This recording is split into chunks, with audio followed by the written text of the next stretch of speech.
Ukraine যুদ্ধ, ইরানে ইসরায়েলের হামলা কিংবা ভারত পাকিস্তান দ্বৈরথ, এসব ভূরাজনৈতিক অস্থিতিশীলতা ও ট্রাম্পের উচ্চ শুল্ক চলতি বছর বিশ্ব অর্থনীতিকে অনিশ্চয়তায় ফেলেছে। এর প্রভাবে কমবে অর্থনৈতিক প্রবৃদ্ধি, সেই পূর্বাভাসই দিচ্ছে জাতিসংঘের বাণিজ্য ও উন্নয়ন সম্মেলন আংটাড। বুধবার প্রকাশিত প্রতিবেদনে সংস্থাটি বলছে ২০২৪ সালের বৈশ্বিক অর্থনৈতিক প্রবৃদ্ধি ২.৯% থেকে নেমে ২০২৫ সালে এসে দাঁড়াবে ২.৬%।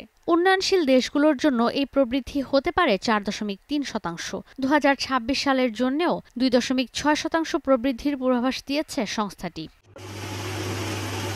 প্রতিবেদনে বলা হয়, ভূরাজনৈতিক অস্থিতিশীলতার কারণে পৃথিবীর দক্ষিণাঞ্চলের বাণিজ্য ও আর্থিক ব্যবস্থা ক্ষতিগ্রস্ত হতে পারে। নীতি নির্ধারণী পর্যায়ে হঠাৎ পরিবর্তন আসলে মূলধন প্রবাহও ক্ষতিগ্রস্ত হতে পারে। প্রভাব পড়তে পারে বিনিময় হারে।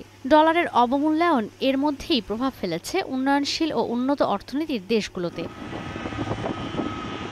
আংটাডের প্রতিবেদনে বলা হয়, বিশ্বের ৯০% বাণিজ্য এখন নির্ভর করে অর্থায়ন, সুযোগ সুবিধা ও অনিশ্চয়তার উপর। এর মধ্যে রয়েছে ব্যাংক থেকে অর্থায়ন, ডলারের তারল্য ও আন্তঃবাণিজ্য লেনদেন। সুদের হার ও বিনিয়োগকারীদের স্বার্থে বড় ধরনের পরিবর্তনে সারা বিশ্বের বাণিজ্যে প্রভাব পড়ছে, যেমন ডলারের আধিপত্য কমা কিংবা মার্কিন শুল্ক। চাহিদা অনুযায়ী অর্থের প্রাপ্যতা বা অর্থায়নে প্রভাব পড়লে বিশ্ব অর্থনীতিতে বিপর্যয় নামতে পারে।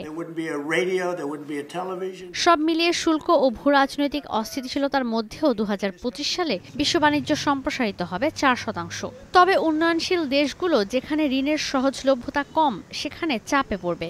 ঋণ পরিশোধ ও ব্যবস্থাপনা বোঝা হবে বাংলাদেশ, পাকিস্তান, শ্রীলঙ্কার মতো ছোট অর্থনীতির দেশগুলোতে। তবে এই অঞ্চলের অর্থনৈতিক কার্যক্রমে গতি আনবে ভারতের মতো বৃহত্তম অর্থনীতির দেশ। শুল্ক কমায় ক্ষতি কিছুটা কমেছে বাংলাদেশ, কম্বোডিয়া, শ্রীলঙ্কা, থাইল্যান্ড ও ভিয়েতনামের। নিম্ন আয়ের ৬৮ দেশের মধ্যে ৩৫টি দেশই রয়েছে ঋণের চাপের ঝুঁকিতে।